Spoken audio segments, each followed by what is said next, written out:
Hi guys, welcome to the Church Split. My name is Will. You guys know what we do here. We help you escape your church's echo chamber, learn to think biblically, and of course challenge the status quo, which always needs challenging. But do not forget to like and subscribe to the Church Split. And of course, leave us a 5-star review on Apple and Spotify. And if you're going to leave us a 1-star review, roast us in your review. I would like to be roasted. That won't be hard. And clearly, guys, we don't have Brian with us today. We have Vincent. Hello, I've been here before. Yes, you have. Yep. Can you say at least what's up, heretics? Yeah, what's up, heretics? There we go. All right, someone's got to do it. So now, many guys have probably, if you're very familiar with our channel and you watch every single episode, then you might recognize Vincent from before. Although I think last time you didn't have nearly as good of a beard. That's true. Yeah, it's been quite an evolution. Yeah, now you look like a lumberjack. It's awesome. So many guys may have watched our previous interview with him, which was Make Missionaries Theologians Again.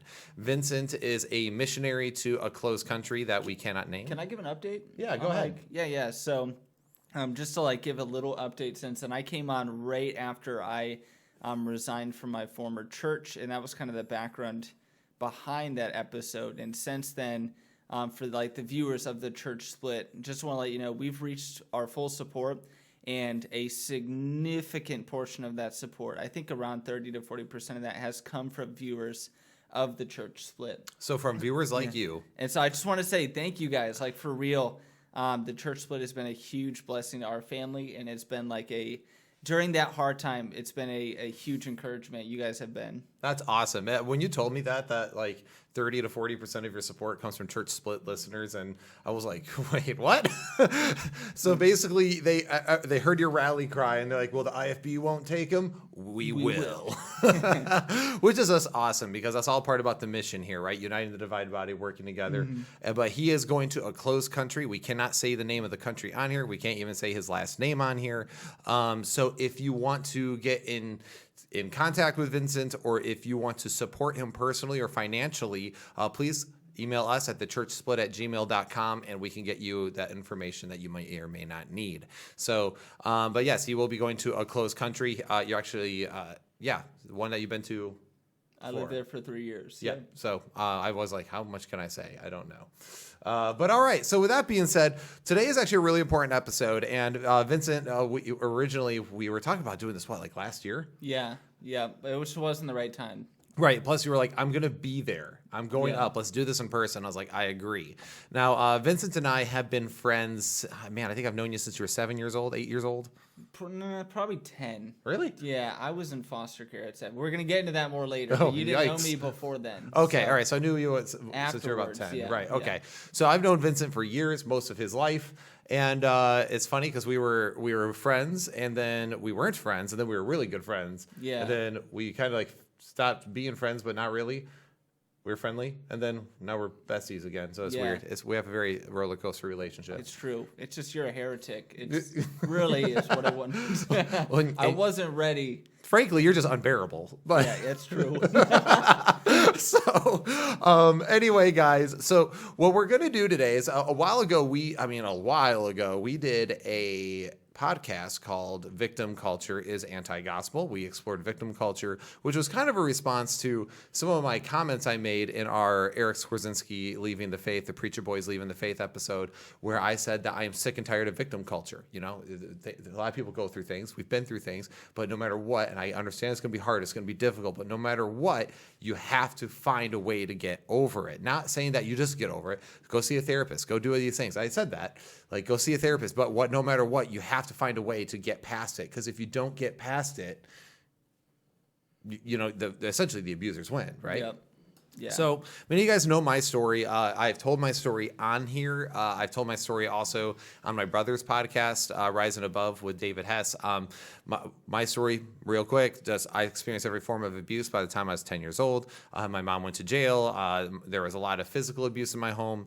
It was a good situation. Now, however, a lot of those relationships have been repaired. Like me and my dad have a good relationship now, and my sister and I, my brother and I are really well connected.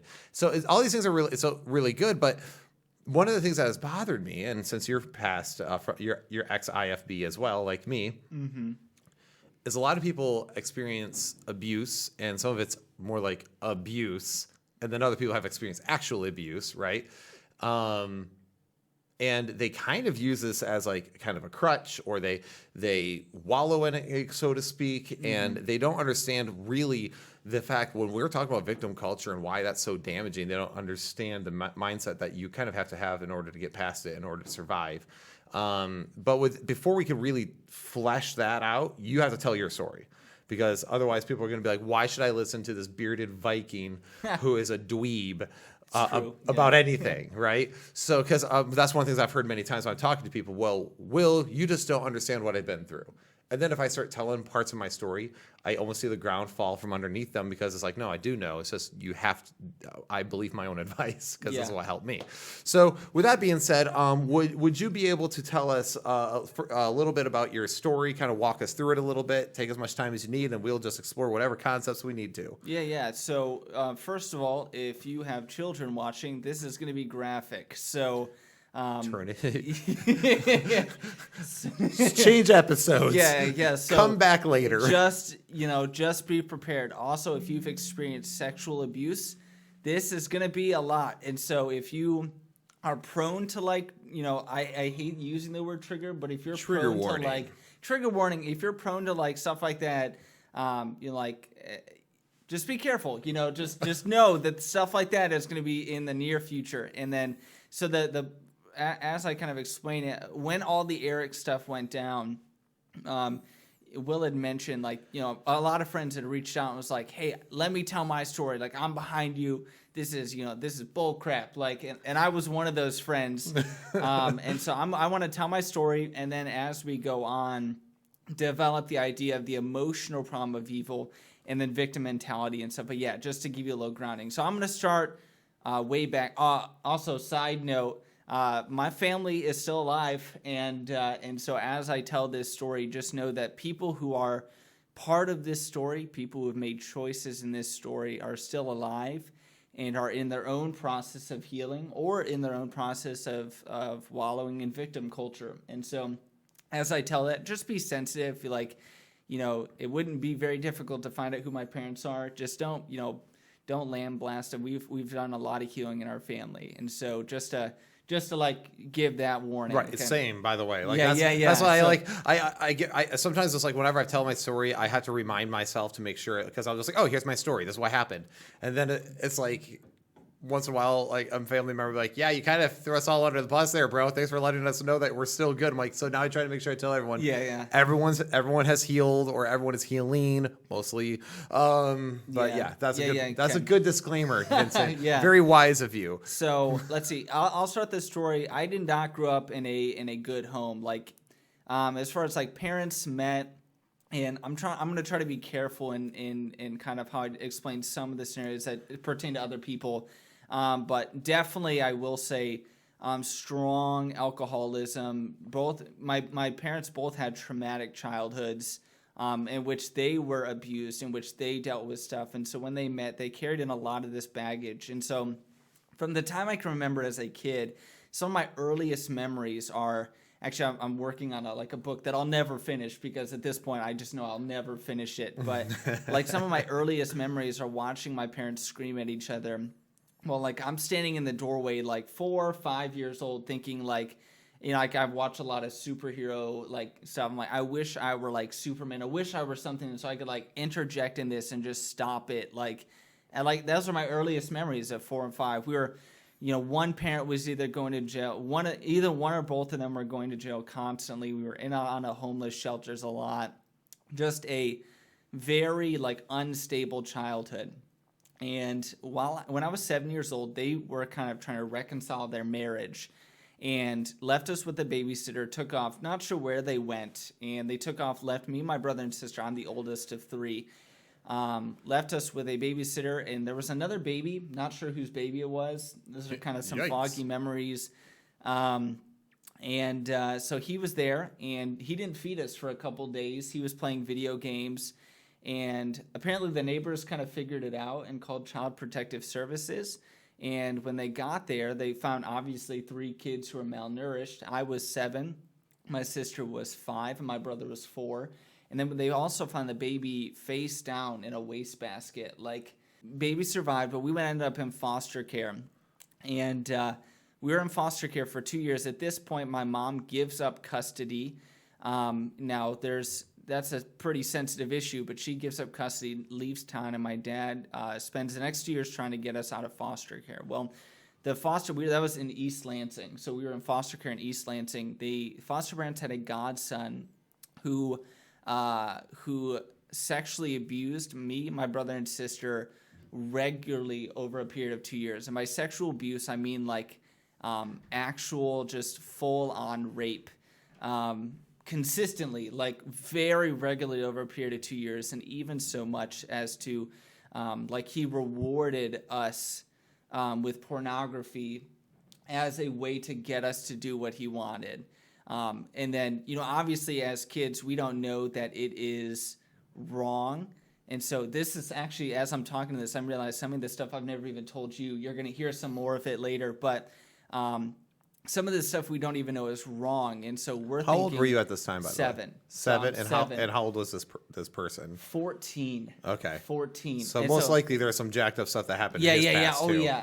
And I'm going to get into that later. Ooh, all right. Yeah, and It's gonna so get deep. absolutely no doubt something happened to this kid, but he's, raping me, my brother and sister. He's forcing us to do things. He's threatening us. And at points we think we don't know that it's weird, and so we think it's normal. We're expecting it, like participating, just super messed up. Now our foster parents were super old. They had no idea any of this was going on. And so 2 years we didn't say anything. I had a best friend who lived nearby, him, Aaron. And I at the time my mindset was very much, because I didn't think it was weird, it was like, this is bad, but like my childhood was so with the screaming, the arguing, the in and out of homeless shelters, the never knowing where you're going to be living, where you're going to be sleeping, where you're going to be going to school. At that time, foster care honestly provided a stability for me that was kind of messed up. And so, long story short, my dad, after 2 years of trying, gets us out of foster care. And the Child Protective Services, when you get out of foster care, you have to go through like counseling and stuff like that, and to kind of check up. And so we went through counseling, and they were like, hey, by the way, being molested and raped is like not normal. And so if anybody's done this, like you should tell us. And we're like, oh, like that's not normal, so yeah, that totally happened, and so we kind of explained the story, and they're like, well, if it really had happened, you would have told us sooner. And we're like, well, he threatened us, and like, yeah, that's not good enough, so we're just going to kind of brush this away, which like took away all access to like counseling and all access to all this kind of stuff. And so yeah, that kind of got brushed aside. And from that point on, my parents had found out at about the same time, because again, we were threatened. We didn't want to say anything.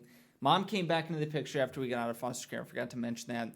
And from that point on, my parents at this point never talked about this. Like, it was like the forbidden topic in my childhood, because to admit as a parent that this was your fault is to admit that, like, yeah, all 3 of my kids got raped because of my bad choice. You know what I mean? Right. From their perspective, I understand why they didn't want to admit it, but it stunted a lot. So let's see, a year later, so I got out of foster care at 9 years old. A year later, I attended church here in Charlotte, and in Charlotte, Michigan, and went to church with my uncle, who's now in prison, and went to church with him. He's in prison for statutory rape, so there's that. And went to church and heard the gospel, and I got saved. But just to clarify what I mean but just to clarify when I said I got saved, my mindset as a 10-year-old, first of all, not healthy for a 10-year-old, but was very much like, God, what the crap was that? Like, you let me get raped. You let me, like, you ruined my childhood. Like, thanks for heaven, man. Like, thanks for heaven, I guess. But, like, what was this? And so you don't expect anything from me. I won't expect anything from you. We're even. We're done. I don't want anything to do with you. And so that's kind of how I lived my life. Never went to church again. And until the bus captain at your church, what's his name? Can you remember? Ooh, there was a Jim? Jim Woods. Yeah. So Jim Woods, we're just going to name drop. Jim Woods, by the way, great guy. Their church, he's an elder at a church that supports us. And so he was pretty instrumental. And he's awesome. I love he that is. man. He comes to my house and he's like, Vincent, you should come to church. And I said, no. And he's like, no, you for real. You should come to church. It'd be a lot of fun. I'm like, nah, I'm good. Like, nah, like, I'm fine. I might. I'm good. And he's like, here's what I'll do. I will give you a Monster energy drink every service you go to. Oh my gosh, that's why you always had Monsters? Yeah, dude, that's why I always had Monster. Yeah. I had no idea. I always had Monster. Like, either before church or after church, I always had a Monster energy drink.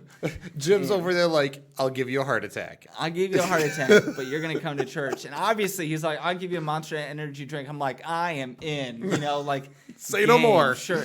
Where's my Bible? More. And, I was not a good church kid. In fact, Brad, both of our youth pastors, he almost quit the ministry.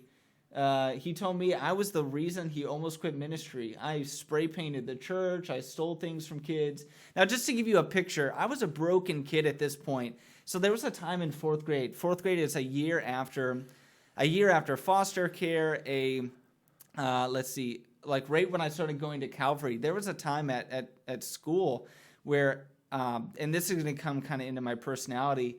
There was a time in school where one of my best friend at that time, his name was Jackson.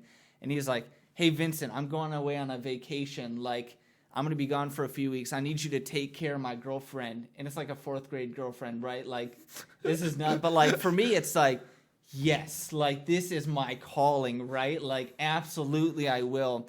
And so, but I've never been a big guy. Like, I've never been a big guy. And so I was pretty scrawny. And so, so he's gone. There's like 4 kids like picking on this girl right at school. And I'm like calculating, ain't no way I'm going to be able to take these 4 guys. And so I grab a desk from the classroom. And I beat the crap out of these 4 kids. I got suspended for 10 days, man. Did you ever know that? I did not know that, but that makes me so happy that I'm your friend. Yeah, like I was like, I was small, so I grabbed a desk. Yeah. So it works. And oddly enough, like that's awesome. Oddly enough, like a month ago, someone's like, I wasn't like a kid who like beat kids with a desk or something, and I was like that was. And he didn't know my story. Like, he didn't even know I did that. Like, it wasn't like a passive aggressive. It wasn't like a passive aggressive. He's like, at least I'm not like that crazy. And I was like, like that. Well, yeah, who'd do that? Do I got a story for you? And so, let's see. We'll skip. By the way, the alcohol, like a lot of the stuff that caused a lot of that stuff that caused us to go to foster care never just went away. After foster care, the foster care system is kind of broken like that in that, 1, we were heavily abused in foster care, and 2, it never kind of went away. My parents didn't like regularly keep jobs, and so like there were times where like I was eating saltine crackers and that was it. Like sometimes in America, by the way, pastors, if you say this thing, stop saying this thing. Like they'll say things like, none of you in this room, I bet, like because we live in America, have ever like had to wonder if they were going to be able to eat. None of you have. And I'm just like, stop saying stupid things like that, okay? Now, in America, it's a rarity, but like, it's not true. So, like... I mean, there's a period of time, like, you went without running water. Yeah, like, without running water. And, like, even, like, later on, my parents went years without running water. Like, there exists actual poverty, and so stop saying that. Stop being like that. Don't say stupid things like that without checking, And so, but they were still alcoholics. They were still arguing, screaming. I can remember waking up as a kid at like 11 p.m. Like my parents' room was right next to mine, and they were screaming so hard that like I got heartburn. Like it was constant stress like that. Never sure if we were gonna have food. Never sure, what was gonna happen. I remember times where I'd get mad at my dad, and like he would. Like I said, just be sensitive about this. Like you guys, like we've healed. There's been a lot of forgiveness, but like there were times where like the foster care threat was like thrown back into our face later on, like as like a threat, like if we were being bad, like not just for the sake of my dad never hit me. And so that physical abuse in that kind of way never existed in my family. Now, my parents did fight and physically attack each other, but as far as like, I never experienced the physical abuse, but a lot of emotional. Well, it's a good time. You should give it a shot. Huh? Yeah. I should just hit me. I'll do it right now. No. And so, but yeah, so I later on moved to Kentucky, and we were at a Southern Baptist church in Kentucky, and a guy came from the church and was trying to molest my sister, and like I like kind of caught onto it, and I got her out of the room before he like cornered me and molested me. So that happened in Kentucky when I was like 13. Kentucky, man. And confronted the church. Everyone in Kentucky knows everyone, and so that kind of got brushed aside, and nobody did anything about it. And so obviously that did not help my attitude with God. And just angry, bitter, very poor, never had money, never had clothes, went to 9 different schools before I graduated. But really the defining moment of my childhood, the strongest force in my mind was the rape. The pornography addiction that came with it, because it was used as a reward mechanism. Mm-hmm. Even, again, this is something that you don't know. You're going to find this out for the first time. There was a good period of time where I never actualized it. I never said anything, but I struggled with homosexuality. You wouldn't have known this ever.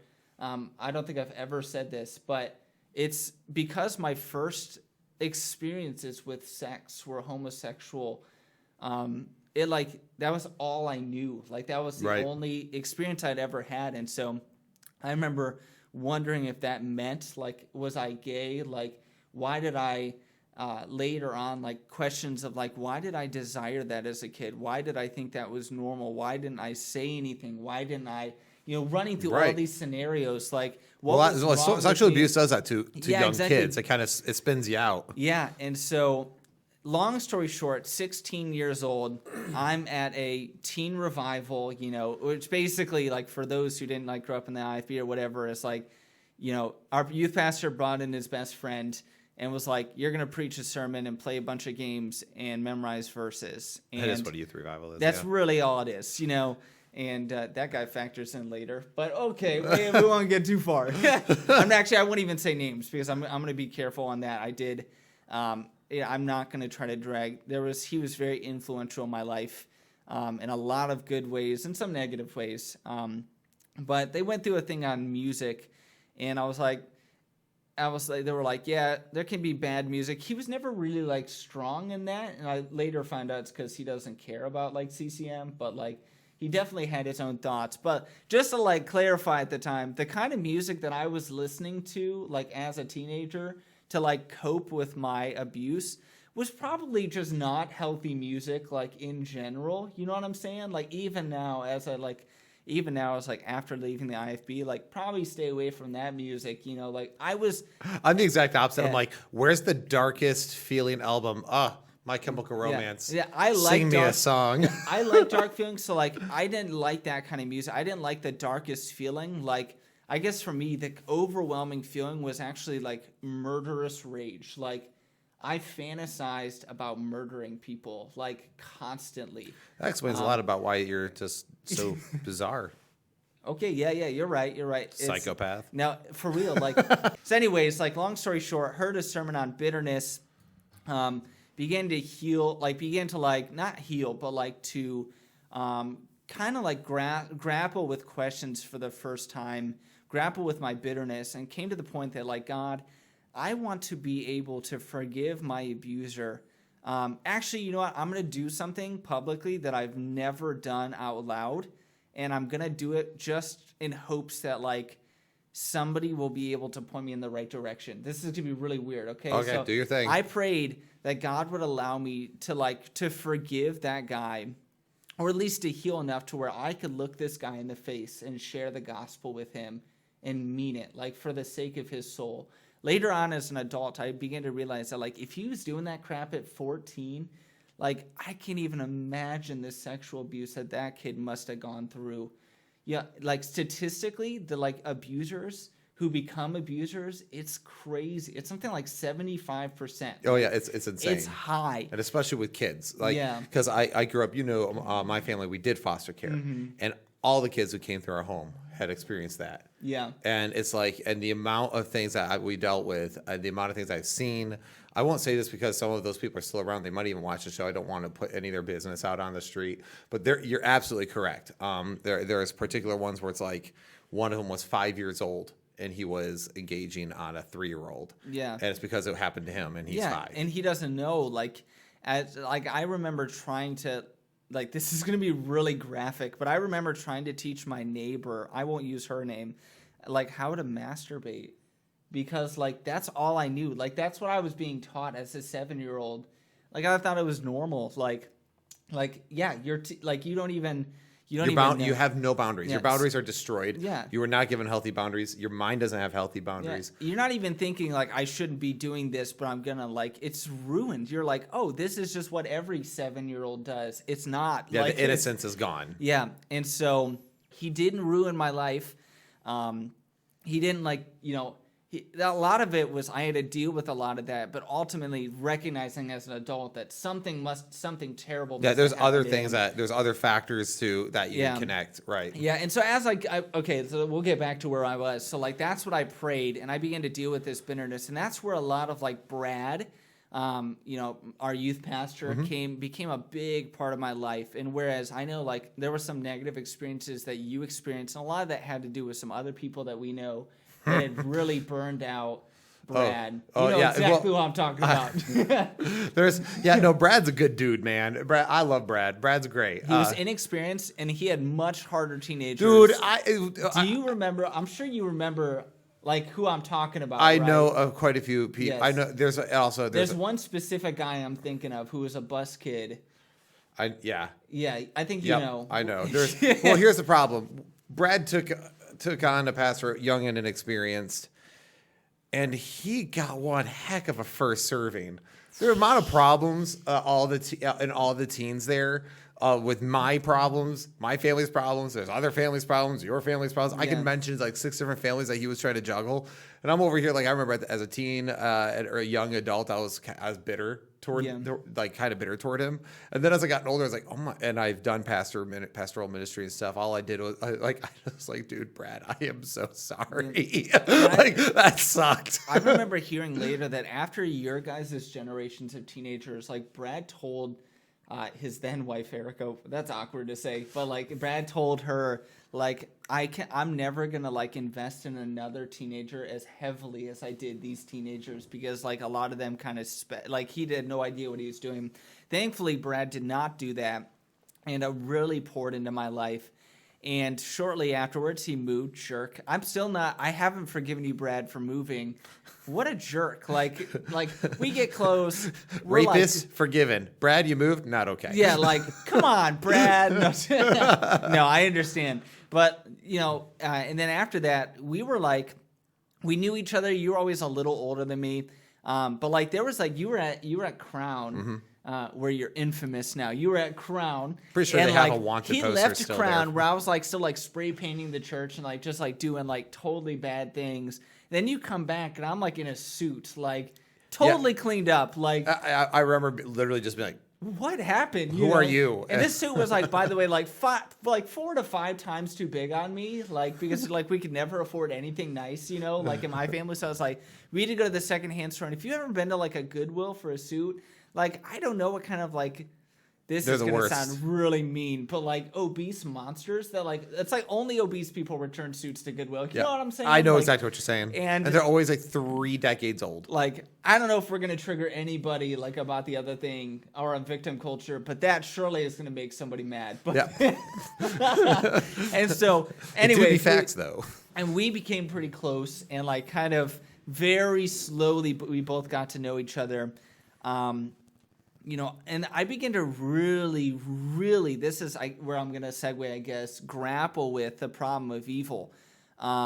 Apologetics became like very real, very quick for me, because as I like started healing, it was not acceptable for me to say, well, God, you had a plan and you wanted to use this rape to make me a better person, like that was not acceptable. Like, I think we'll like delve into that, but I had to reconcile how could God know all this, like create the world, and like how could God allow, I guess I was just gonna cut the crap. How could God allow that to happen and not be a monster, And Right. like, and I know you guys have been going through a series on the intellectual problem of evil, but like sometimes people give these like really crappy like quip answers to like the problem of evil, like God understands everything that was going to happen, and he just wanted to use it for his glory. Like let's just pick apart that just for like from an emotional standpoint. Like let's just like insert like that terrible thing. God wanted you to get raped as a kid for his glory. Whoa! Like, first of all, stop saying that, by the way. Don't say that, okay? If you're a person, a seminary graduate or a youth pastor or a pastor who's like never had like really like damaging traumatic things happen to you as a kid, and you say that to a teenager who's been raped, like, but just if like he might not be like big enough to punch you in the face, but he's gonna want to, and he's never gonna trust you again. Like, let's see. And it ruins your. Okay, yeah, we're just gonna jump. Yeah, right in, all I right. guess. By the way, Calvinists, you're not gonna like where we came to our conclusion. So just trigger warning. Of course, this page. I mean, if you're still watching and you're a Calvinist, it's kind of par for the course. Yeah, you know. Yeah, It's the drum we beat, but it's mainly because it's infected all the evangelical churches. But so here's the thing, like with that. So as someone who's experienced childhood trauma and abuse, a lot of it, same with you. I think you and I experienced different levels on different areas. That is actually one of the things, like those quippy Christian cliches. Oh, it's all part of God's plan. Just have faith in God's plan. So hold the phone. God planned and wanted me to be beaten, hated. God wanted, it was part of his plan. He couldn't accomplish his plan, Vincent, without you being raped. Yeah. And like things like that, you're like, oh, you hear the words coming out of your mouth? Like, what if like, okay, so like, let's just take like so Calvinists are going to be really upset when I say it like this. Like, that's okay. We already gave them a trigger warning. We're just going to burn. Yeah. We're just going to like burn. So like, let's just say you believe in like very strong determinism. Okay. That means like, the logical conclusion, it's not how you're going to word it, but the logical conclusion is God forced that kid to rape me for his glory because that makes him look good. Okay, do you want to how does like that make God look good? Like, man, that rapist is so bad, it makes God look good. But like, yeah, but God's like, I'm going to make him do that because I just look so good. But then what ends up happening is that turns into the primary, right? They're like, well, he's the primary cause of all things, but he unchangeably decrees all that comes to pass, but he neither is he the author of evil because he uses like secondary causes. It's like, it doesn't matter. If everything is determined, and that's the 8 ball behind it all, is God determined to decree all that to happen, whether it's primary or secondary causes, doesn't matter.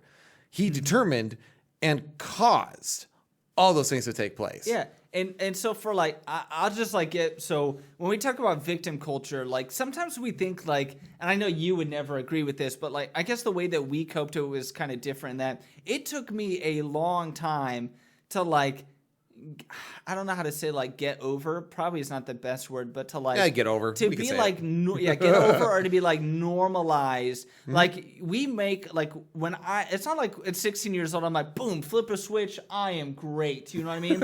Like perfectly healthy mind. There were times like there's been drastic effects like in my life. First of all, this is kind of, I'm gonna say this, but like as I say it, I don't like, I know if somebody, like if a specific set of people watch this, they're going to be like, see, I told you, like, I knew it. And you're going to know, but we're just going to let it be an inside joke. Okay. Sorry camera. But like, there was someone who told me like, what's wrong with you, Vincent? You hate authority. You're just rebellious. And I was like, no. And now I'm about to say, I'm about to say, because of my background, I have a very strong distrust for masculine authority or masculine figures in general. Like a strong masculine figure, like naturally distrusting. I don't trust people that easily. Takes me a long time, and for good reason. I trusted someone, like when I was a kid, and it was abused. And so obviously I'm not a big fan of that. You're a little cynical. I'm a little cynical and skeptical, of any authority figure. The in my feeling. life. Half the time, like everyone's like, "Will, you're so overly critical." Yeah. I'm like, I like to consider myself discerning. Yeah. And I am very critical, and there's a reason for it. Okay. Now that being said, I have a pastor. I work for a church. I'm a missionary. Mm-hmm. And I have a healthy relationship with my pastor and with authority. I've placed myself under leadership of elders in my church. I push back. I have a healthy skepticism, and if you were to talk to any of the elders in my church, they'd know if there's one person in the entire group that's most likely to argue with the rest of us, it's going to be me. Like, it's going to be Vincent. It's 100%. But yeah, I have that. It affected the way that I viewed sex for a long time. Sex for me was, it went through phases. Like, it was disgusting. It was warped. It was viewed in the eyes of homosexuality for a little bit, and that whereas I even struggled with fantasizing homosexuality just because that's all I knew, and I'm not a homosexual. I've got a fully functioning good marriage, and normal life and all that married life includes. Giggity. So third baby on the way, that'll tell you something. No. So, but yeah, that affected me. It affected a lot. And I remember there were times where I'd be like, you know what? I think I've finally healed from this thing. It took me years to be able to be open about it. And I'm healed from this. And then I remember in 2019, maybe 2018, it was Valentine's Day. Everyone's we're pumped. We're at our last church and we're going to have this young couples thing. And I remember just thinking everyone's pumped. I'm supposed to be planning details. I'm God's a monster. And I can't convince myself otherwise. This is when I'm still a normal mainstream Protestantism. Isn't this where, because I remember when there were some times you guys came by and we had some really intense, long conversations about the problem of evil. Yeah, or we'd come by, or I would text you randomly, and I remember I remember I'm at church, I'm supposed to be working, and I'm ugly crying, I am ugly crying, I'm calling I remember calling Brad, Brad, God's evil, there's no way that I can view God as anything but evil, and I'm trying to convince myself at this time of determinism and compatibilism and because Protestantism, right? Yeah, Protestantism. Independent fundamental Baptists, they say they're not. They are Protestants. The whole framework is the same. Yeah, they basically are. Let's see, 2-point Calvinists. They believe the total depravity and the perseverance of the saints, a form of it with the once saved always saved, they're basically that. Yeah, and no matter how you do it, God made that happen. How could I tell Calvinists all the time, how could I trust God? God wants a relationship with us as a father, right? God wants a relationship with us as a savior, as all of this stuff. And yet, in that framework, God forced me to get raped. He might as well have done the raping. You know what I mean? Because if he's the primary cause for that action, and he forced somebody to do it through those causal means, that's the end conclusion. And that's so funny. And like we were saying last night, I hear it all the time, all the word salad that people will try to introduce to get around the fact that, well, God can cause all things, but through either secondary causes or X, Y, Z, or they'll say something like he has morally sufficient reasons, even though we might not know as to why. We see that, but it's no matter which way you do it, it comes right down to the cause, right? The causal decree. Give me one good morally sufficient reason why you'd let a 7-year-old get raped. You know what? I'll wait. Give me one. I'd love for you to explain to me why that was better for me. You know, why was that a good thing as opposed to not getting do you were my family. My parents, by the way, have grown leaps and bounds. They've given up alcohol. They're going through their own struggles as they always are. But the parents that I had growing up versus the parents I have now are drastically different. But my siblings are using drugs. They're coping with you'll say, well, God used that thing to bring you to him. Okay, well, I've heard a lot of Calvinists that be like, well, doesn't it make you just feel so special that God chose you? First of all, no. Like, I'd rather God not choose me for rape. You know what I mean? Like, no, it does not make me feel special. So if that's your argument, like that's your big thing, you're going to be really disappointed if we talk, okay? And second of all, those same means, I'm like... At this point, I'm ticked. Like these memes I knew this was are gonna the happen. reason that my siblings are on drugs and like giving their lives away and like trying to fill that void that was ripped from them by a rapist with relationships galore and like giving themselves away because that's all they knew. Those same means that God and His morally sufficient, And by the way, as I say that, it sounds blasphemous. If this is the God of your choosing, it's not my God, okay? I'm going to just make that very clear. If I had to choose between being an atheist and believing that God, I would rather be an atheist. I mean that as strongly, and for the Calvinists who I know, I've said that to your face, and I mean it. I would rather be an atheist than follow that God. So...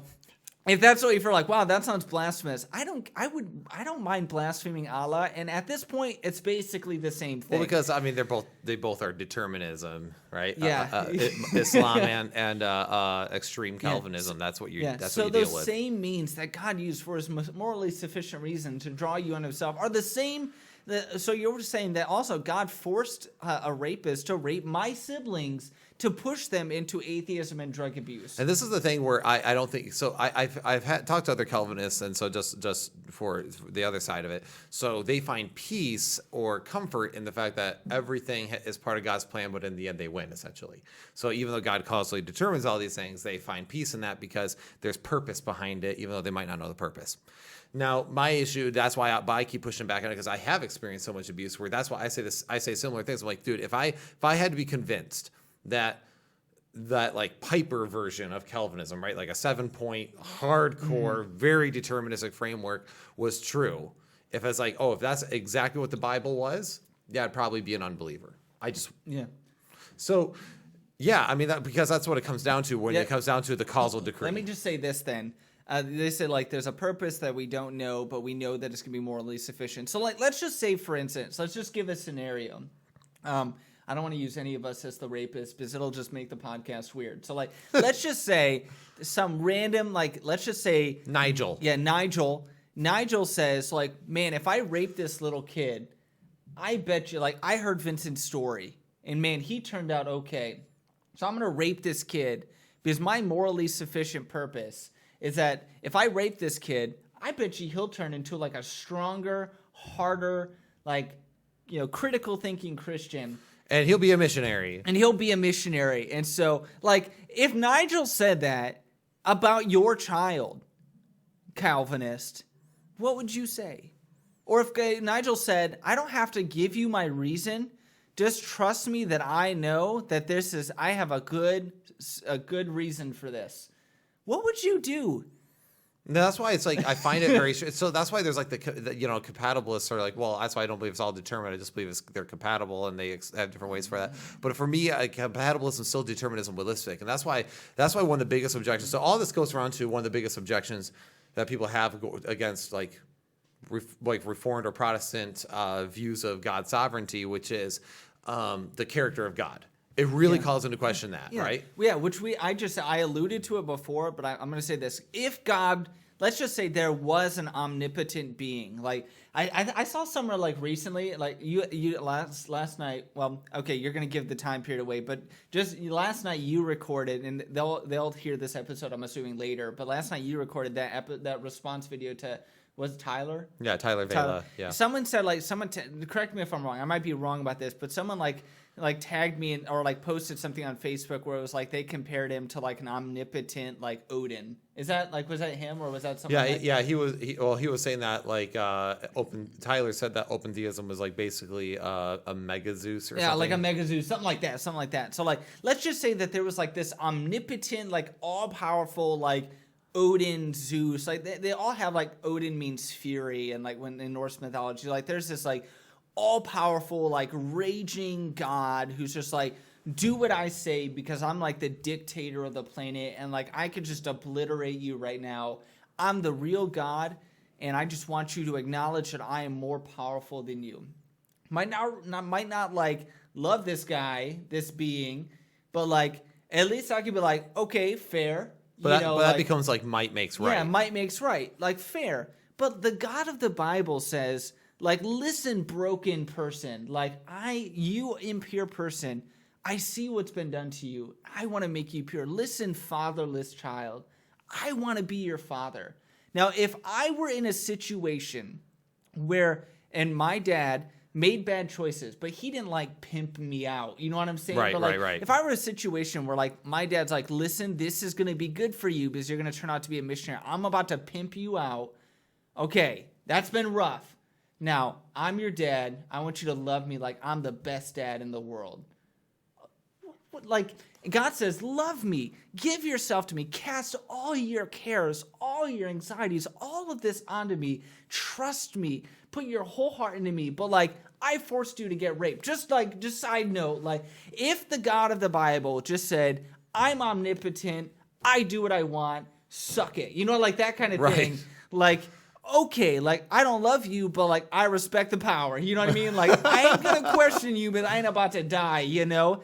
But the God of the Bible expects so much from a trustworthy, open-ended, transparent person who loves you unconditionally and that wants to.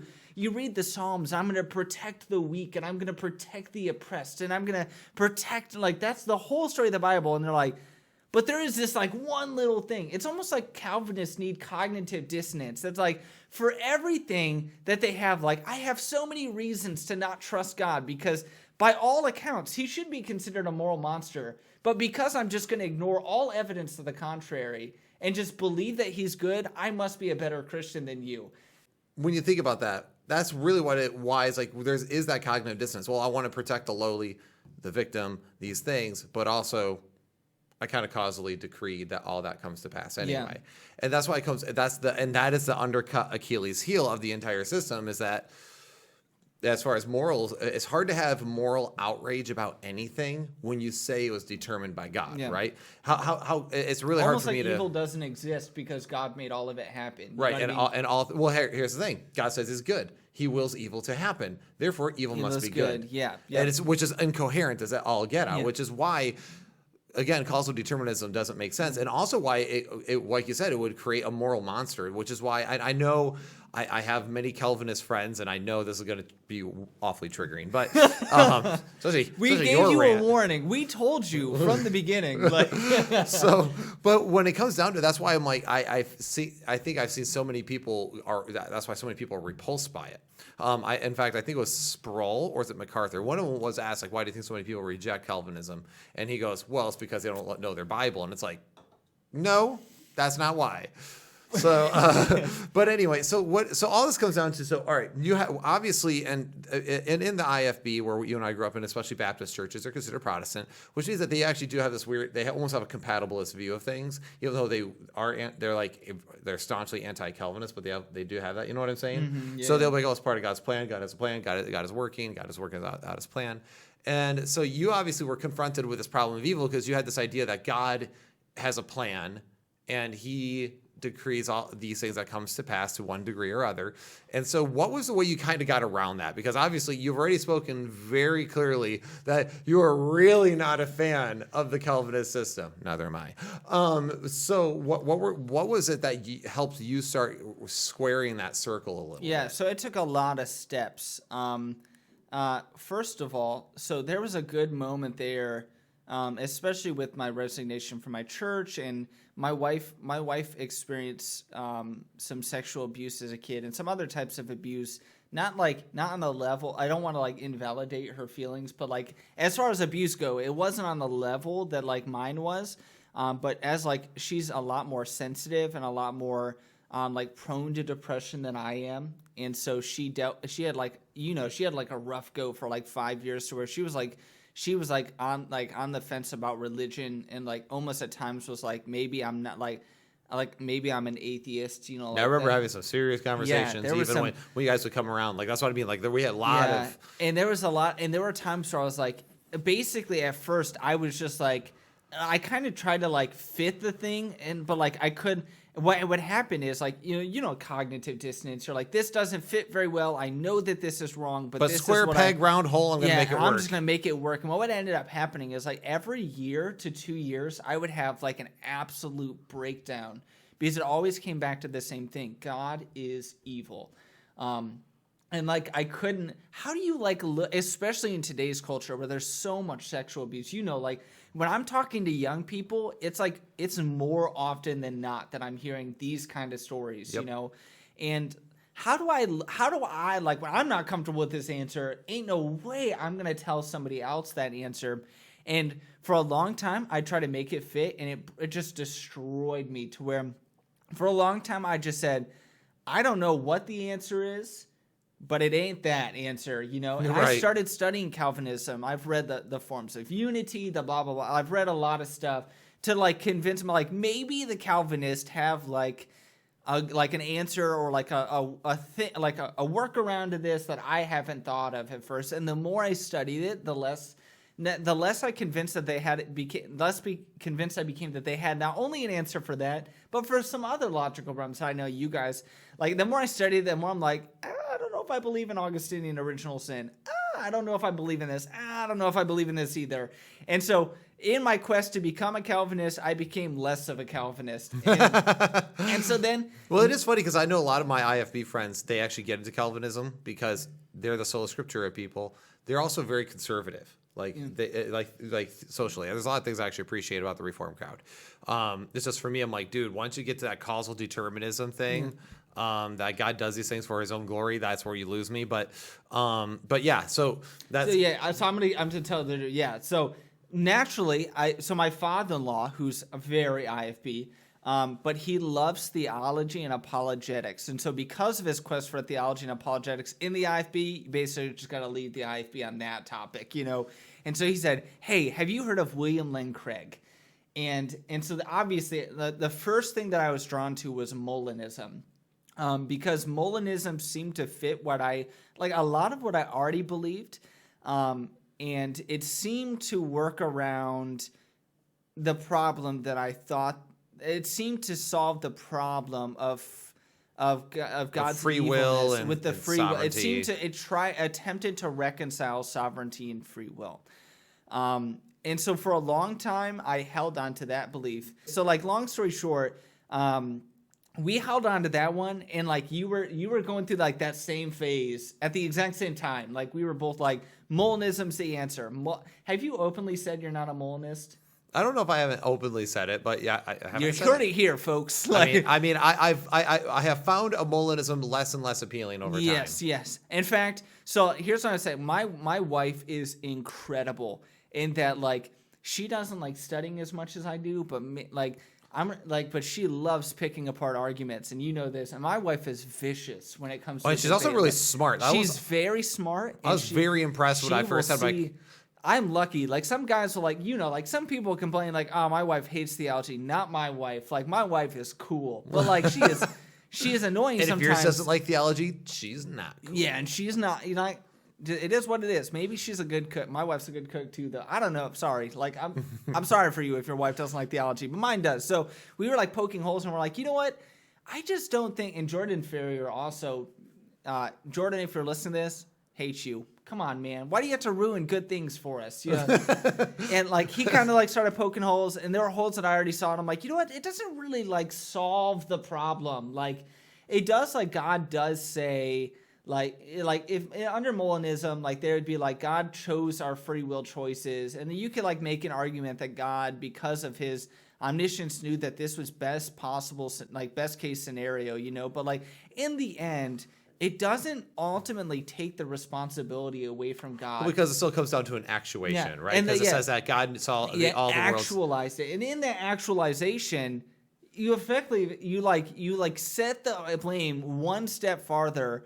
But you're not like, you can't just be like one step farther away from the blame of rape. You know what I mean? Like, that's not, you shouldn't be like, well, I wasn't like the guy, like, okay, I'm not going to get too graphic. I wasn't the guy like raping the kid. I was just the pimp. You know, like that's not enough of. Well, it's like the hitman. Like, it's like the hitman analogy. The hitman too. Like I'm enabling this. You know what I mean? Like, right. Yeah, exactly. Like you're not the good guy if you're just one step back. Right. Just because you are like, if I hired a hitman, that's a secondary cause. But I'm still the guy who hired the hitman. And also, I love arguing with Calvinists. If there are any Calvinist friends of mine listening to this, you can attest to the fact that I love arguing with you.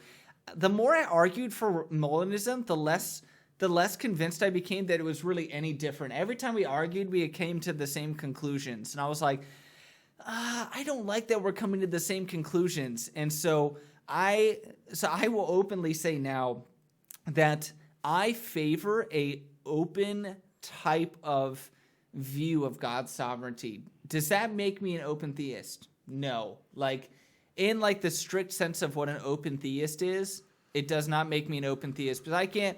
But like I've come to appreciate philosophers like Aquinas. He's one of my favorites, and philosophers that do not take this Augustinian, like this very strong Reformed sovereignty stance, and that I have a very strong view of God's gift of free will, that God gave mankind free will, and that He could not. He could not take away that free will from us because He gave it. Yeah, you've done this, right? He'd be contradicting His own nature. Yeah. If you give someone a choice, like, hey, this is the choice, this is the test, then to stop them from making that decision that you freely gave them is to actually make yourself a liar, and God cannot lie. Yeah, and so a lot of if you read a lot of like the Reformed, I don't mean like Baptistic Reformed, like you read a lot of Reformed creeds and confessions, they're going to say things like they're going to make a big case that God's election and predestination is not grounded in His foreknowledge. They'll make like it's more like His foreknowledge is grounded in His actualization, meaning that God learned and that God was informed of decisions. He was not always omnipotent because and the only way He knows all these things is because He had to determine them. It's because He determined them. And so I would actually strongly put foreknowledge before that. And that because that's actually what Romans says. That which I foreknow I predestined. Yeah, like, and so foreknow is first. God's stance. I'm going to give an analogy, and I like all analogies. There are failures in analogies, and people can pick apart my whatevers. I will openly say, if you want to ask questions about like stronger things about theology, I might not be the best guy for it. I've studied, but like I'm not as deep down the road. I love arguing, but I'm not as deep down the road as maybe like you or Brian or Jordan Ferrier. Like I'm not as like far down the road, as knowledgeable maybe. But here's the way I've had it explained to me listening to things like Pints with Aquinas, highly recommended by the way. Love Pints with Aquinas. And so they explain when we know something, so we'd say it's all infallible, God knows something. Well, how could God know something without being the cause of that something? And so they kind of explain it like this. You used a good analogy. I'm going to use a similar analogy. You can use the analogy of yesterday, or you can use the analogy of movie. Like, think of your favorite movie. For me, I love Into the Spider-Verse. Such a good Spider-Man. movie. Every year for Father, my wife hates the movie because I overwatch it. Every year for Father's Day, I come home from church and I watch Spider-Man Into the Spider-Verse. I know everything that's going to happen in the movie. I know every action. I know every line. Love that movie. If I have infallible knowledge of how that movie is going to happen, does that make me the cause of that movie? No. Right? There were free agents in the movie directing it, scripting it, and acting it, and improvising it. But I know the whole thing. I know everything that's going to happen. That's because I stand outside of the time in which all of those actions occurred. And there may even be, like, for instance, there may be an actor who played in that movie who had a part in making that movie, but ultimately, after the movie's filmed, everyone involved in that movie stands outside of that time. So God, who stands outside of time, sees everything infallibly almost as a memory. He has infallible knowledge of everything that's going to happen because to him, everything is history. everything is written, everything has happened, everything is done. Even the parts that he took place in are already done. It's not like he's acting in time. He steps into time events, but even those actions are also past history. Right. The way I describe it was yesterday. The yesterday, yeah. Right. Like if I look back at yesterday, I know every event that ever took place. I know I was a completely free agent yesterday. I made all the choices I made yesterday, but now it's today. Well, those things happened, and I made those choices. I can't change those because they have been made. But and also, like Aquinas said, that God knows all things, but the future still is contingent. Yes. It's contingent on choice. Yep. And so here's the thing: if you Aquinas. go, hey, I'm going to choose to do X, Y, and Z. Like if I'm going to choose to be a drunkard, God will go, well, then you're predestined for these things, right? Because I know, therefore it's predestined. If you go down as a drunkard, these are things that are going to happen to you. But then you go, I have conquered my alcoholism, I'm done. Well, now the contingent choice is the other choice God knows, which is what would happen if you didn't. Yeah, it's like Molinism without actualization, basically. Right. Yeah, that's a good way to put it. It almost makes like I can almost hear Reformed people right now just saying like, oh, you believe in almost like the divine watchmaker thing, like where like God sets the thing and just lets it go.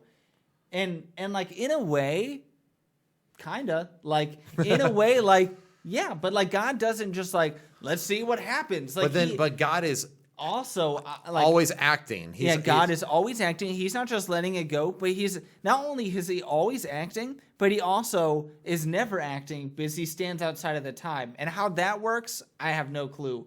Well, God is so that the way Aquinas puts is that God is pure actuality. Yeah, so he's always working. Yeah, and he's always working. Even out, like if since he's outside of time, he's still always working because because he's outside of time doesn't mean he can't interact within time. And even if you say pure actuality, like does God stop being loving? Like does God like exactly. I guess define simplicity. If God is pure actuality as one of who he is, then he's never done.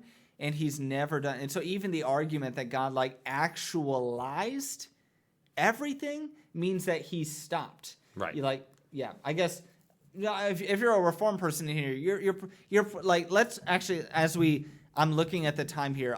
If we want to keep going in this, we can, but I also want to like wrap this up in saying there's a huge difference between the intellectual problem of evil and the emotional problem of evil. Right. You can answer the intellectual. I want to quickly do this because I've been doing a series.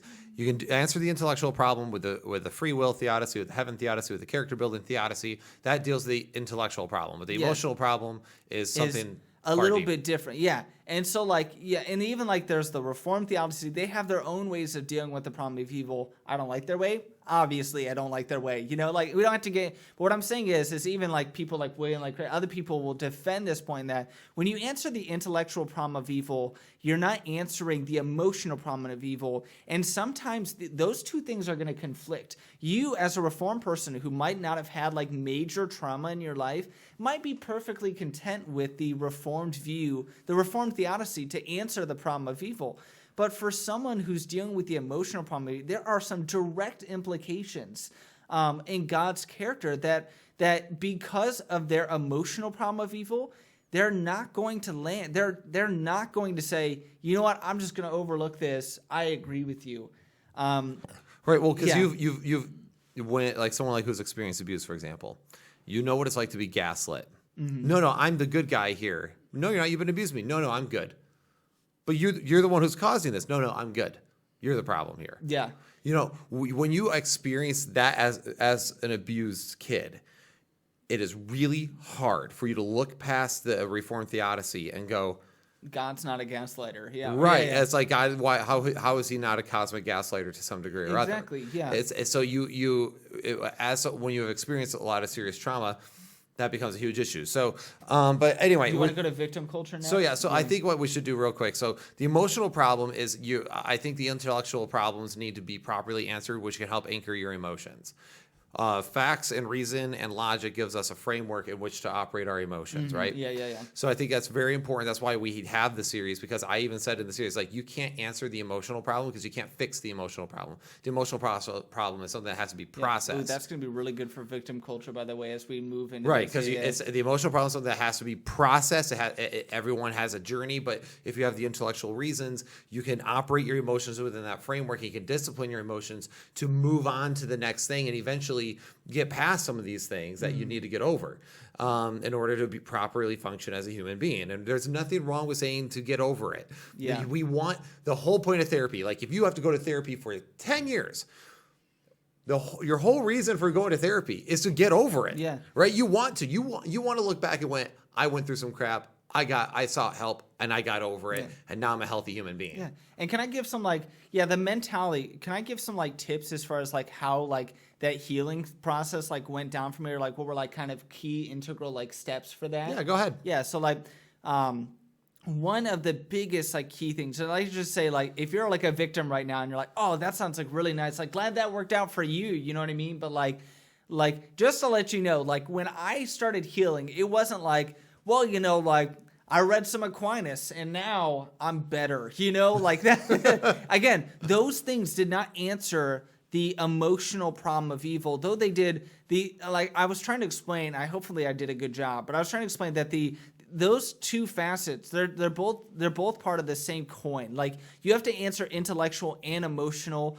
They both need to be answered. You can't just say because if you answer the intellectual wrong, in my opinion, if you punt to mystery, any emotional healing that you do is always going to rebound back into. Right, it'll spiral. You have to fix both. Right. But some key things. The biggest thing for me was relationships. Brad, Aaron, you, so as someone who I'm looking at the time. We have an hour and 8. I won't forget. But as I'm thinking about it, there were people in my life who loved me, even though I was the kid who beat kids with desks, spray painted the church, not a nice guy, and yet there were people who loved me, who were there for me, who didn't give me those quippy answers, and sometimes they didn't say anything, and that was better.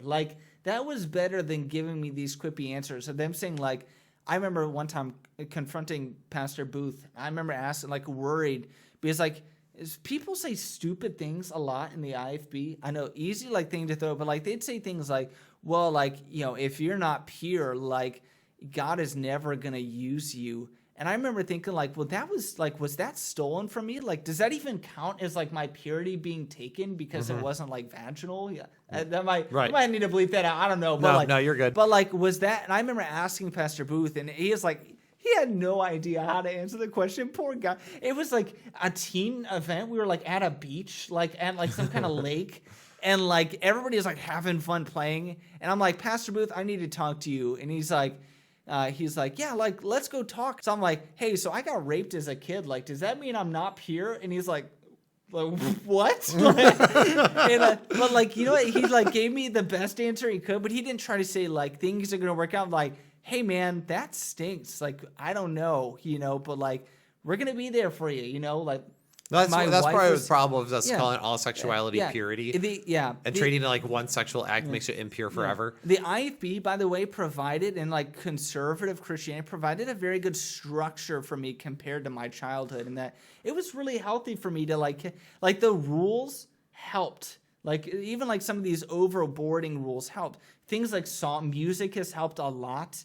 If you have never listened to NF, or I'm sure you have other songs, but for me, NF has been a very healthy way for me to. Music has been a very healthy way for me to express my emotions, and that listening to someone else talk through anger and talk through things. Sometimes as a victim, we think they try to bottle up these things and paint this face I'm okay, and then they explode and just blow their life apart.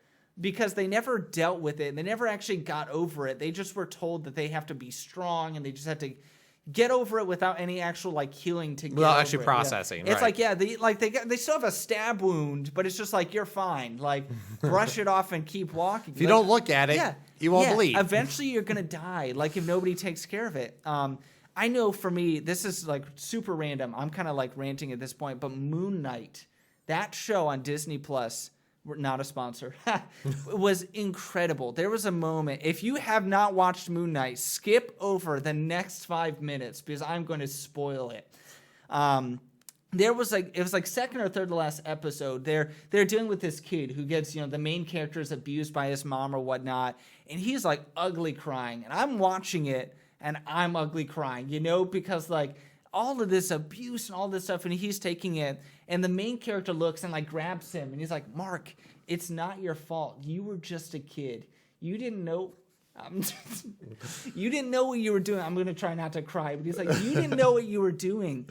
And like during that moment, I remember it was like, I listened to that and it brought me back to when I was like 8 and like asking my rapist to rape me because I thought it was normal. And like, there's been like guilt, because I was a messed up kid. Like, why would I do that? What was wrong with me? Am I like disgusting and like ruined? And like to hear and like to actualize even in my own mind, like you were just a kid. You had no idea what you were doing. Like things like that, getting over, like working through big problems, like questioning, seeking out problems of evil, making good friendships and people who I can actually trust and depend on. There is healing. Like there is enough to where like you could get on a podcast maybe and like talk about it and there is like to say you're just hopelessly bound by these things and that you're just like your life is forever doomed because of this one thing when you were a kid. Listen, it wasn't your fault. It wasn't your fault. You don't have to be determined by that, and you shouldn't be determined by that. And anybody who wants to put you in a structure where they said like, that's it, that's the course of your life, I will beat the crap out. Just tell me who it is. Like I will fight them.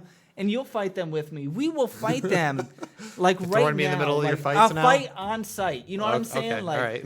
It's Supposed to go hood in here. Okay, real quick though, I want to talk about this for a minute, sorry. Well, I know we're getting a little shorter on time, so I wanted to make sure we've honed in on this. But well, when you're a kid, yep, you're a kid. You can't help it, yep. right? You were just a kid. You don't know half the things that you know now as an adult, and you realize as an adult how many of those things negatively impact you. And of course, the emotional problem of evil is really having a good answer and a good structure for that, right? But then there's the victim culture thing. And I wanted to quickly explore this for a minute because you and I have talked about this a lot. What happens with a lot of kids, and I see this a lot in like the ex-IFB crowd because that's a part of my ministry.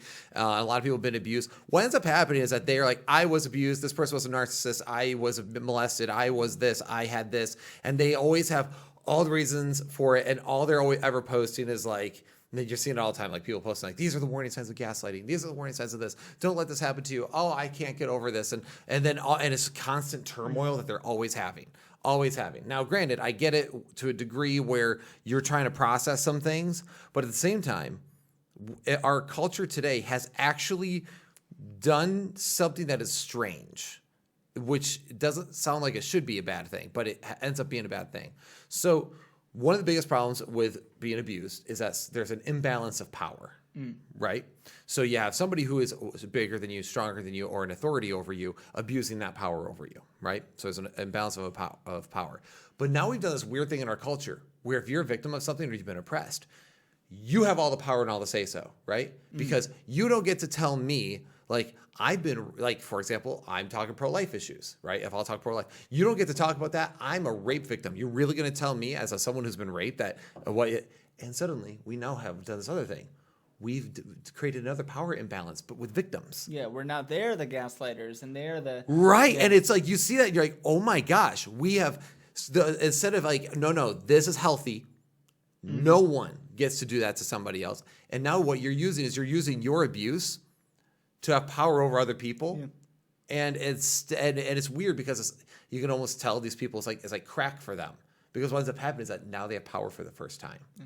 And what you start seeing is that these people, when they have power for the first time, it's terrifying because they're almost as bad as their abusers. So like I said, statistically, abused people become abusers. Right. What happened was when you were a kid, someone took power over you. Now you're overreacting and you are going to take power over. It's the same cycle that perpetrates itself over and over again. And also, you're right. There's there's a lack of healthy authority, or like just because there's always someone, by the way, that's going to have a worse story than you. Like, sometimes, like, when I get into a room, like, people will crack jokes about, like, their trauma. And then, like, when I start talking, like, I usually, like, in the average room, I beat that person. If we're comparing the size of fish, we'll keep it PG. My fish is the biggest in average rooms. However, I know that if you stay in the United States, and especially if you leave the United States, this is like my case. There's always going to be someone who had it worse than you. There's always going to be someone that experienced more than you. I mean, there's always a bigger fish. Yeah. Okay, Qui-Gon. Theoretically, I was about to say there's like one person in the earth that's like literally there's no one that did more, like, that had more crap happen than me. Like, somewhere out there, whoever that poor guy or girl is, sorry, like, you don't get to relate. But unless you're that guy, there's always someone with a worse story than you. Like, and you don't want to be don't be like, almost like victim. The badge of, like, I'm a victim can give you pride of, like, I went through crap and now I'm better than everyone else. It doesn't make you better than everyone else. First of all, it means that you're really going to have to work on humility, in that you're going to have to, like, seek out friendships and be the broken person for a while and, like, be the healing person. If you had a stab wound, you don't just to be like, okay, well, that means I get to stab people now. No, you need to lay in a hospital bed, get sewn up. We're really on this analogy. Take it real easy. Yeah, take it real easy, heal up.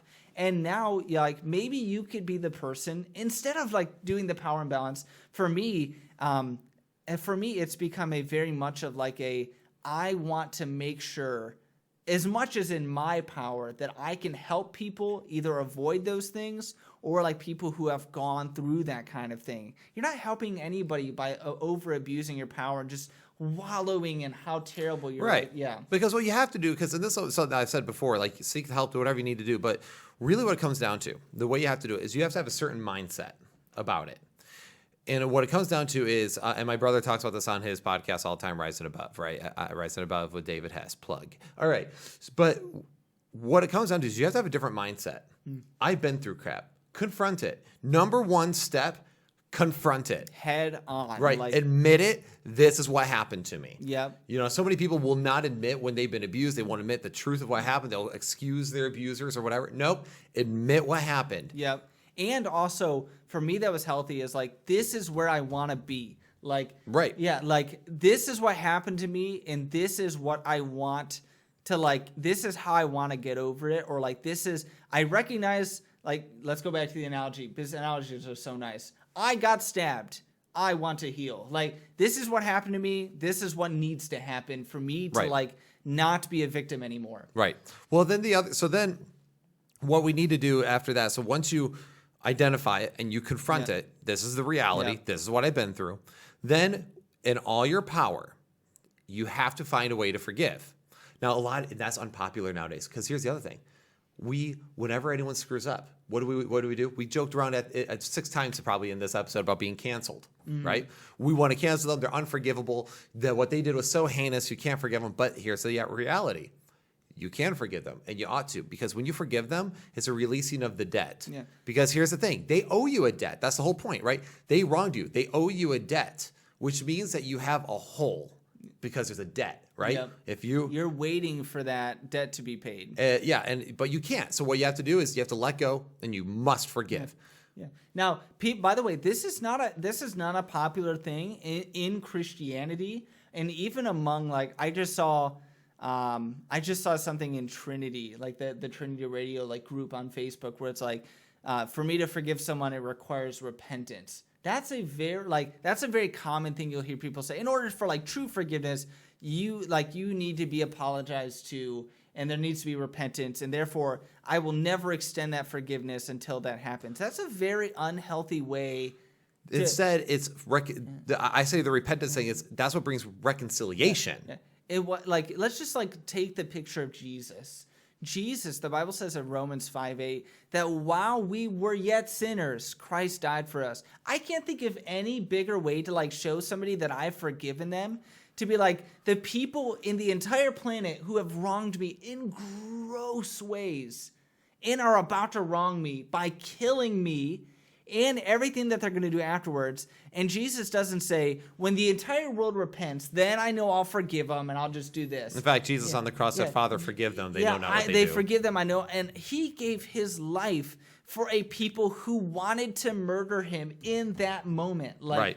And yet we make these crazy high standards of like, yeah, exactly. Like, well, I can't forgive this guy until, like, chances are, unless like some crazy scenario happens in which one of you listeners knows that guy Adam that I'm talking about, I might never get to see that guy again. Does that mean I'm going to hold this like this cloud over my head and over his head, you know, that like basically what I'm doing is I just hit the mic. I'm like chaining myself to my abuser and saying, I'm going to drag you with me for the rest of my life. Because, and then you wonder why these people don't get over it, right? Yeah. Because they can't, because you are still latched.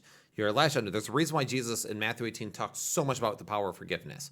And so you have to. And it's a very unpopular thing nowadays. It's like, and I was actually told by some old friends of mine that my view of this is toxic to victims. And I'm like, as a victim, I can tell you right now, I see the way how healthy you are or unhealthy you are, and versus how healthy other people are who are taking the advice I'm giving. And I will say that I'll take the healthy advice every time. You have to confront it, admit it, forgive. And then you know what you need to do? You need to start putting in things into place to move forward and then to create strong relationships with some people and then start investing into other people and helping them on their journey. Yeah, invest in other people. You know, make strong relationships. You're probably going to be drawn to people that have similar backgrounds. I do not relate well to people with like normal backgrounds. I'm just going to be honest. I don't have anything to say. Like, I've got a lot of friends with broken people. I've got, transgender friends. I've got homosexual friends. I've got abused friends and stuff. And it's because like I understand, I'm going to reach out to them. And then I've got people who've healed and stuff. And when people who don't trust anybody learn to trust each other, that could be a beautiful thing. Right. Or like, that's another healthy thing. Get a hobby. Like, right. Get an outlet. Yeah, some outlet for me. Like, I know I do a lot of calisthenics and working out. It's when I get upset and stuff, it can be very easy for me to like, even now, like as someone who's like healed and like grown and like sometimes I just get like angry and like I'm mad and I'm like, you know what? I just need to hit something. Or like I'm just mad and I want to yell. Well, like I've got a 3-year-old. That doesn't give me, because I was a victim, give me the right to be a jerk to my toddler. Right. Like I've got a heavy bag in my shed. I beat the crap out of that thing sometimes. Like, and it's good. Like afterwards, I'm like, that was a good thing. I'm gonna go like take a shower and like do something fun. Be angry and sin not. Exactly. So I took it out on that bag. Yeah. Well, here, but the other thing I want to say is like this vengeful idea. Yeah. Like this person wronged me, so I'm going to keep going after them until I get my pound of flesh or until I'm satisfied. So what happens is that you see this, and you see this all the time in victim culture. People wallow in it. They keep attacking the people they think are their oppressors or who were actually their oppressors, right? Some of them it's true, some of it's not, or some of it's overblown. Mm-hmm. So you see that they don't want to forgive, they don't want to move on. And in fact, if you even mention that, then suddenly you're a toxic monster. And it's like, no, you have to find a way to rise above that stuff and then use your experiences to empower you. And that's one of the biggest things I can say. Like, I look at my life and go, the amount of things I've been through, the things I experience on an everyday basis, no, I'm fine. Also, in fact, not only am I fine, but I'm better than what I was. So I don't need to wallow in those things. Yeah. So like, for instance, you like in the last year to 2 years, my family, in the last little bit, even when I was living in that sensitive nation, like we've gone through a lot of transition in my life. Like my family has gone through a lot of transition from my wife's like crazy depression to like starting Deputation Array Support to like having a huge episode with my former sending church and all that entailed. And then even recently being like, having left my church and going to a new church, even recently being attacked in the RFP. I'm just going to say, by the way, just because you left one toxic environment, like the IFB, does not mean that other places that are against them are also equally healthy. Facts. I've had a lot of problems with the RFP, mainly because I'm friends with Will and because I love spicy memes. Some of them with the spicy memes, but yeah, like I've dealt with a lot of crap just because of the RFP. Things like calling my pastor to try to get me fired and all these kind of things, or like complaining about me or whatever the case may be. They were running around saying that I said that I hated victims. I said, no, I hate victim culture, but they wanted to take a spin on it, right? That's what happens. Yeah. And so I'm for a minute. Also, there's an irony here that they went after you, tried to get you dropped as a missionary, make you look bad as a missionary.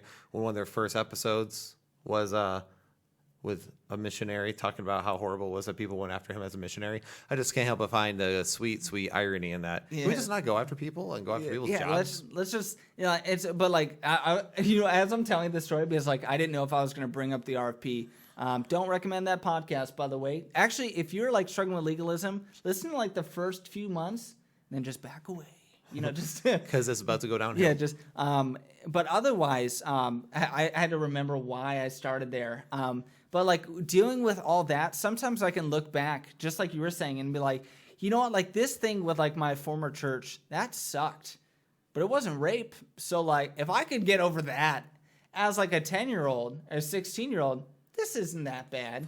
Right, and but that's part of that conquering mindset. Because if you say you're a victim of something all the time, you keep saying, I am a victim. Everything builds. Everything is like, you're becoming burdened until one day you're just going to die, or you're going to collapse, or you're going to end it. So that's why I say, like, I'd rather, it's as cliche and goofy and cheesy as it sounds, instead of a victim mentality, I try to have a victor mentality, where it's like, I want to conquer the thing. You just got to shake it off. Right, I got to conquer it, I got to look at it, I got to face it down, admit what happened, and then forgive, and then even tell the person I love you and I forgive you. Mm-hmm. That's a powerful release. And I mean, my dad and I, we've had some really raw conversations with things that have happened in the past, but we've come to terms with it, and it's a powerful thing. And but here's the problem, is that we're also saying that, again, our abusers don't deserve forgiveness.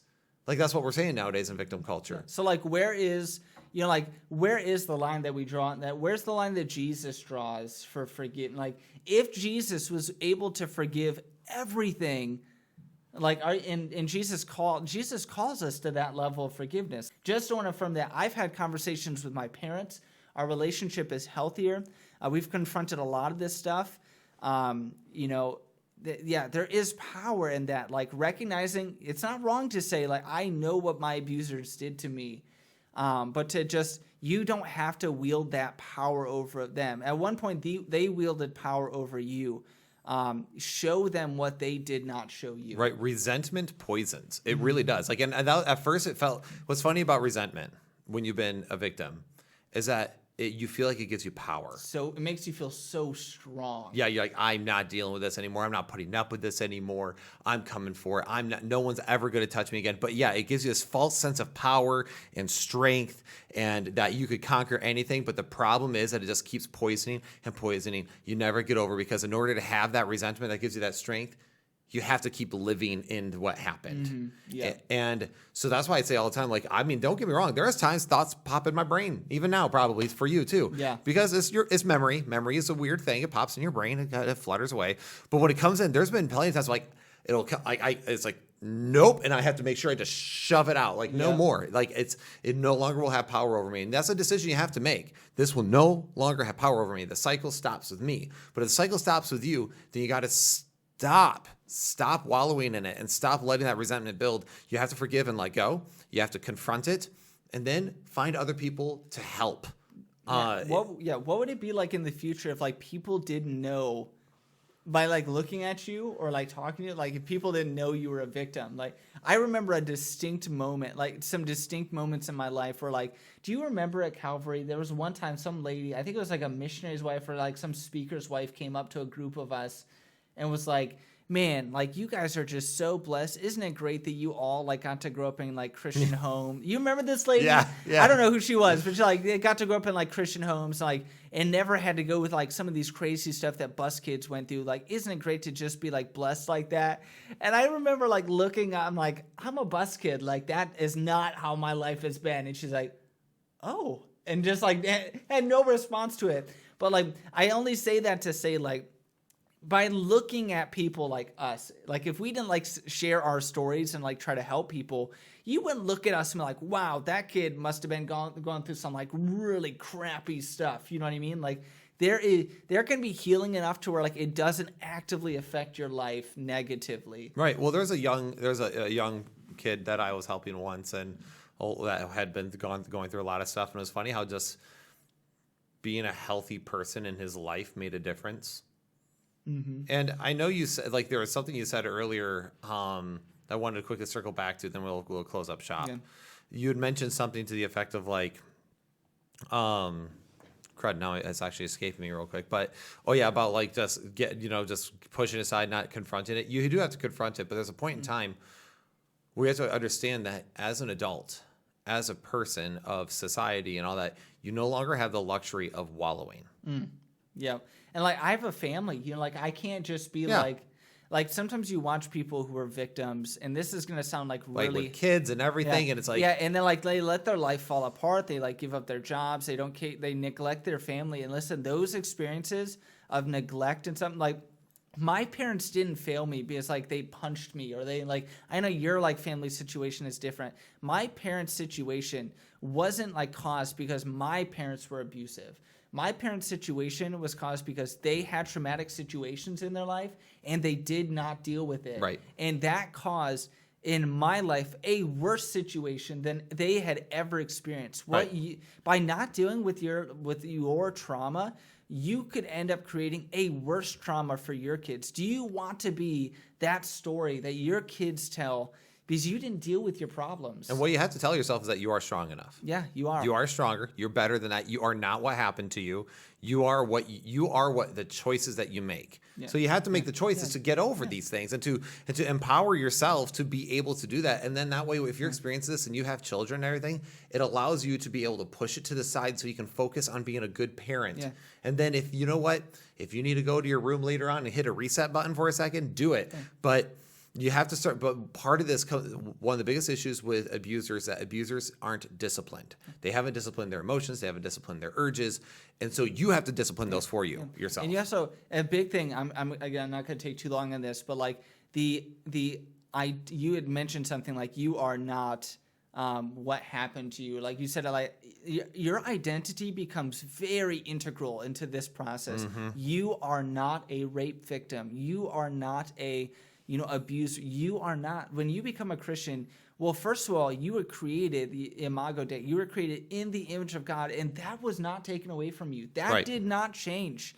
And when you become saved, when you become a Christian, your whole identity should shift. This is the problem. You guys, I remember you had the interview with that one, the girl you flew out here. Brandy, yeah. Yeah, Brandy. And she said, like, that her problem was that like her identity was in this LGBTQ stuff, and she had to learn to change her identity and that identity, like just pick any identity. It doesn't have to be LGBTQ. If you replace that identity and that image of God with whatever that trauma was or whatever that distraction is or whatever that lack of discipline is, that will destroy you. And you know what? This sort of advice that we're giving here is not only empowering to victims, but also to abusers. It allows abusers to be like, maybe I can actually get over this urge I have. Maybe I can get over this rage that I have where I want to hit things. Maybe I can get over these sexual urges I have. Maybe we could stop this. Maybe it doesn't have to be 75%. Maybe it could stop. Maybe I can stop doing the cycle. I've been doing the cycle, but maybe I could get off this crazy hamster wheel and I can stop. Like you have, so if these people like abused and abusers, you understand the power of the gospel, that you are created in the image of God, that God loves you, and that He died, and that Jesus Christ died and resurrected to destroy the very thing that beset you, which was your sin and death and Satan's captivity. If you understand that and you understand your value as a person, that you're not what happened to you, that you're not what you've done to people, that you are a child of God, that is something that can change your life and can completely empower you to something else. And that is kind of what this comes down to. Now, I know we went on some rants about Calvinism and all that, but I want you guys to understand that that's kind of more the heart here, which is but that I think also knowing what we're just saying now, I think that's another reason why you and I are so adverse to Calvinism because we're like, no, you have to make choices in order to get over this. Yeah. It wasn't predetermined. You had to make choices. God can give you strength. He can give you grace. He can do all those things. But in the end, you have to make those choices. Yep. And I think you and I all... It does tie together. Right. It is integral to the whole concept. Right, because instead of God determining this for part of his plan, it's God is... Evil is possible in a world with free creatures, and he created us free because he created mankind free and said it was good, and God does not create bad things. So freedom is good. His creation was good. God could not have created a better world, right? Because could he create anything gooder? Like, no. So he created the best world he could make, right? And then when you understand that, then the identity that you take within him, and you go, no, I can do this. I can forgive my enemies. Because you know what? It takes more strength to forgive your enemies than to hold on to resentment. Resentment's easy. Yeah. That is like the most base human experience ever. That's easy.